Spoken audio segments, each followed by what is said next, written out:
It is almost the end of summer, time to collect all that has flourished in these months of warmth. Our heroine begins to store the results of this year's harvest to preserve drops of sunshine for enjoyment in the winter.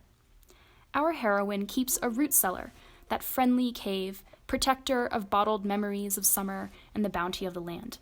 She keeps a root cellar not only to preserve food and seek security, but also to feel self-sufficient and connected to the land above. Yet, it's work that must be done right, requiring patience, resilience, and skill. This year, the pandemic demands the same sort of patience and resilience that keeping her cellar requires. Though by being forward-thinking and optimistic, she will make it through both the winter and the pandemic with sustenance reminding her of sunny times. Let us adopt this same approach as we weather this uncertain storm. We will break bread with friends again, well-aged and much the wiser, like a fine wine that has wintered underground.